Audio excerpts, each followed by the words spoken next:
أعوذ بالله من الشيطان الرجيم. بسم الله الرحمن الرحيم.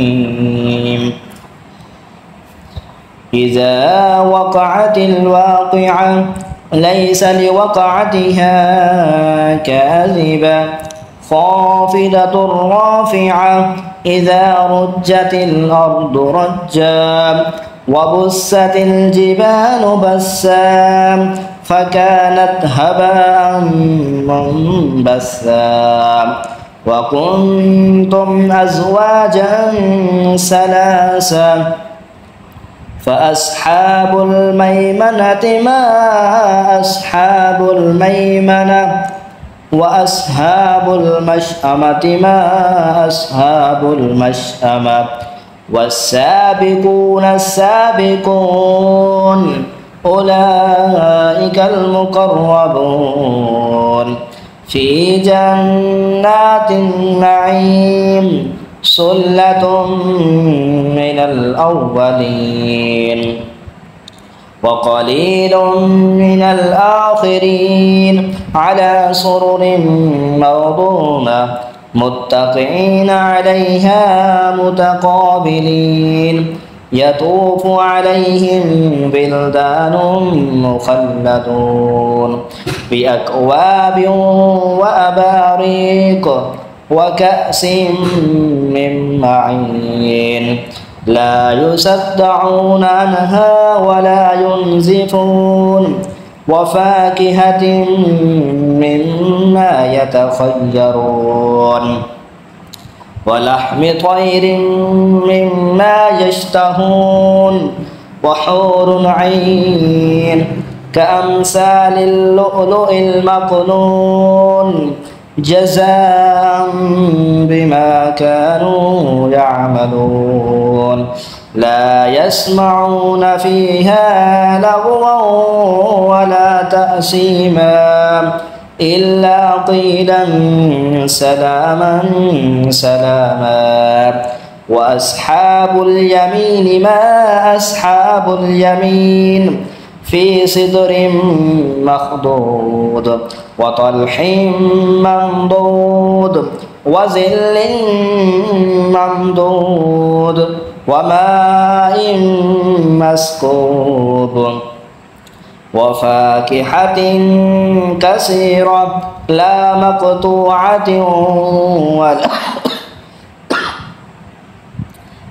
مقطوعة ولا ممنوعة وفرش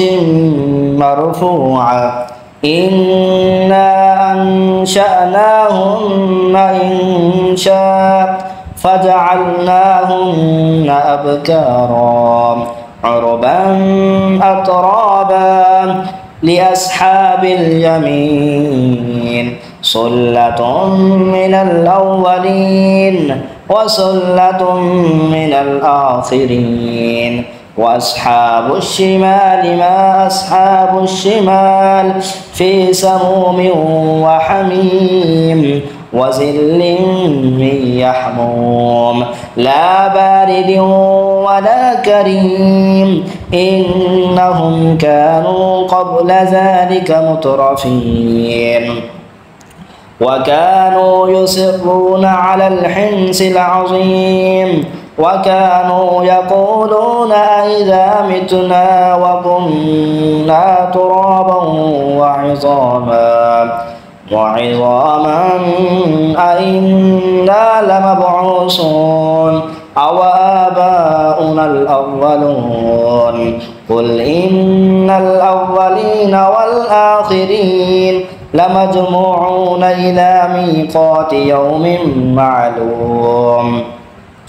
ثم إنكم أيها الضالون المكذبون لآكلون من شجر من زقوم فمالئون منها البطون فشاربون عليه من الحميم فشاربون شرب الهيم هذا نزلهم يوم الدين نحن خلقناكم فلا نحن خلقناكم فلولا تصدقون أفرأيتم ما تمنون أأنتم تخلقونه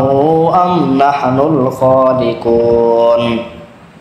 نحن قدرنا بينكم الموت وما نحن بمسبوقين على أن نبدل أمثالكم وننشئكم فيما لا تعلمون ولقد علمتم النشأة الأولى فلولا تذكرون أفرأيتم ما تحرثون أأنتم تزرعونه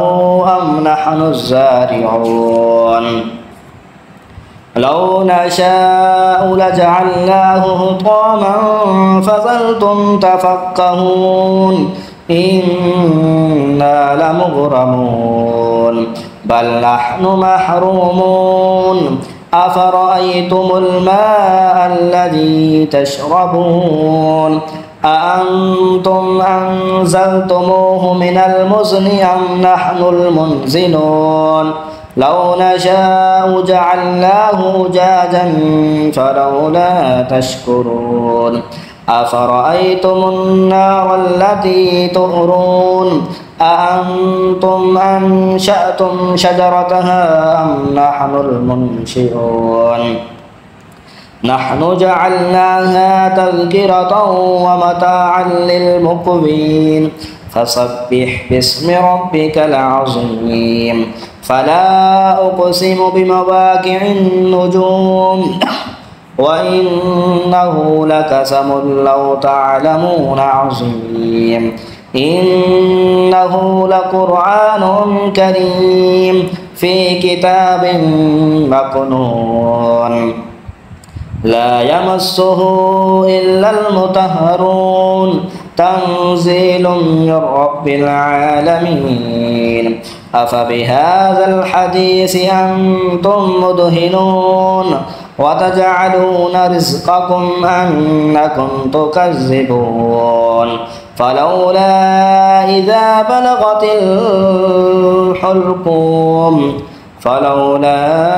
إذا بلغت الحلقوم وأنتم حينئذ تنظرون ونحن أقرب إليه منكم ولكن لا تبصرون فلولا إن كنتم غير مدينين ترجعونها إن كنتم صادقين فأما إن كان من المقربين فروح وريحان وجنة نعيم وأما إن كان من أصحاب اليمين فسلام لك من أصحاب اليمين وأما إن كان من المكذبين الضالين فنزل من حميم وتسلية جحيم إن هذا لهو حق اليقين فسبح باسم ربك العظيم آمنت بالله صدق الله العظيم.